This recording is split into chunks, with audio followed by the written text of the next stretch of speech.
चलो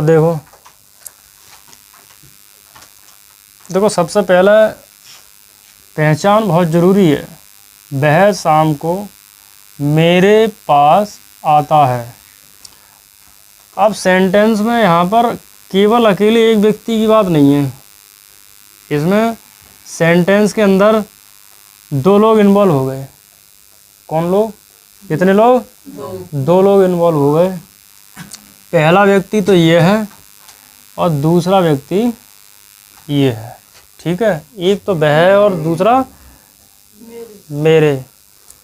तो अब सेंटेंस के अंदर भाई सब्जेक्ट तो एक ही होगा। बात आ रही समझ में? बहुत ध्यान से समझिए बात। सब्जेक्ट तो एक ही होगा। अब जो दूसरा व्यक्ति है वो कौन बनेगा? वो ऑब्जेक्ट बनेगा भैया। यही तो होता है। एक सेंटेंस में, एक अफर्मेटिव सेंटेंस में एक सब्जेक्ट और बाकी जो है जो भी शब्द आते हैं वो वर्ब, ऑब्जेक्ट या अदर वर्ड हो सकते हैं, लेकिन सब्जेक्ट तो एक ही होता है।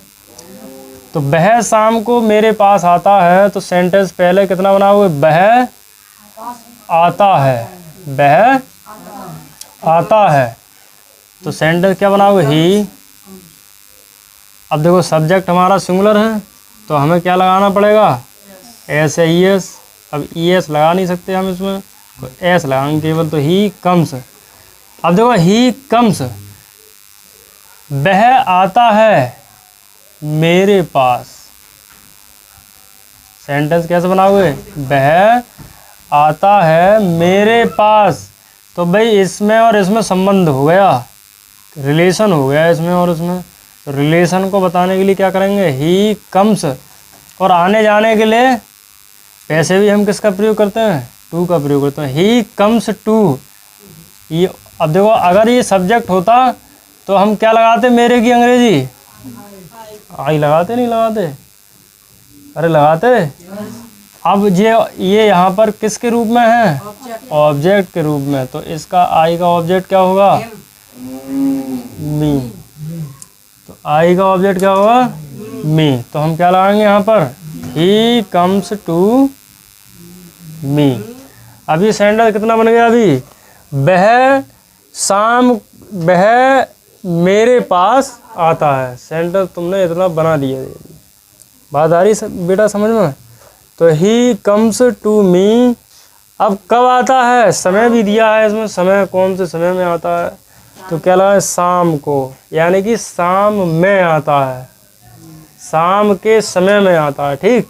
तो यहाँ पर क्या लगाएंगे? He comes to me in the evening. बोलो बात समझ में आई, नहीं आई? चलो अगला देखो, हमारी माताजी खाना पकाती हैं। बहुत ध्यान से समझना बात को। तो सेंटेंस पहले कितना बनाओ? इतना सरल तरीके, देखो तोड़ तोड़ के बनाओगे ना, गलती कभी हो ही नहीं सकती। राहुल समझ लो बात को।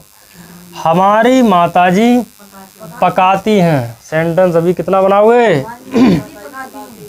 हमारी माताजी। तो हमारा, हमारी के लिए हम क्या लगाते हैं? आवर। मदर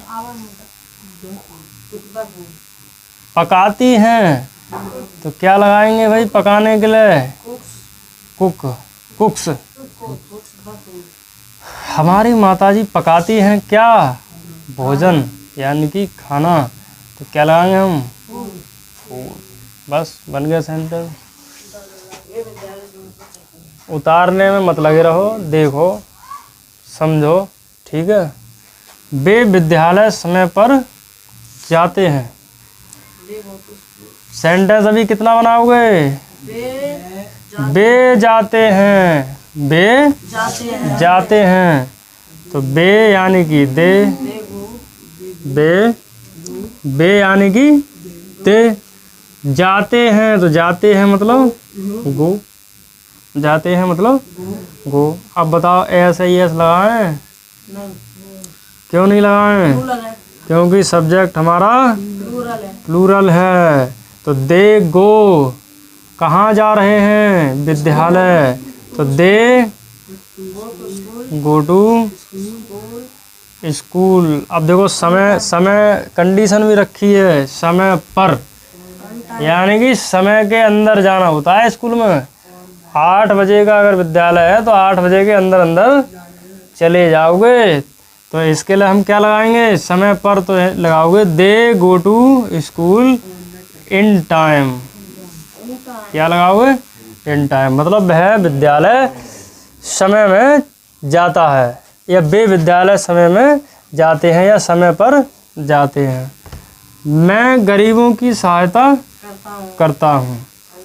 सेंटेंस कितना बनाओगे, पहले मैं सहायता करता हूँ।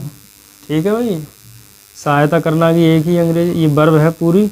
तो मैं सहायता करता हूँ, तो आई सहायता करने की क्या लगाते हैं, देखो इतने की पूरी लग जाएगी ये अंग्रेजी अब। ठीक है, तो आई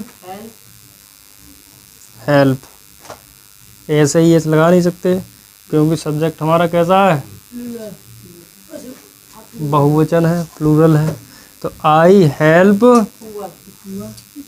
द पुअर्स।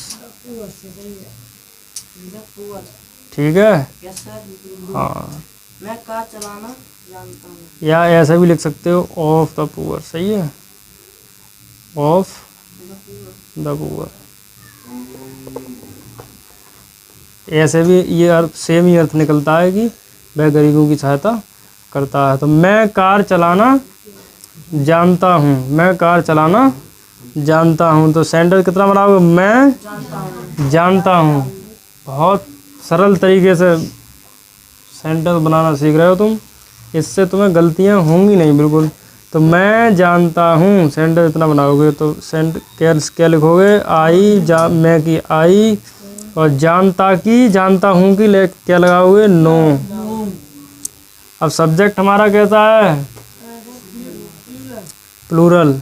वर्ब में ऐसे ही ऐसे लगानी पड़ेगी या नहीं, नहीं लगानी पड़ेगी। ठीक, तो आई नो। अब देखो वर्ब इसमें 2 हैं भाई, एक तो वर्ब ये है और दूसरी वर्ब ये है। ठीक, तो जब 2 वर्ब आ जाती हैं तो एक वर्ब को हमें क्या बनाना पड़ेगा, क्या बनाना पड़ेगा, इन्फिनेटिव। ठीक है, तो इसका मतलब टू, तो टू ड्राइव। सही है, तो I know to drive the car,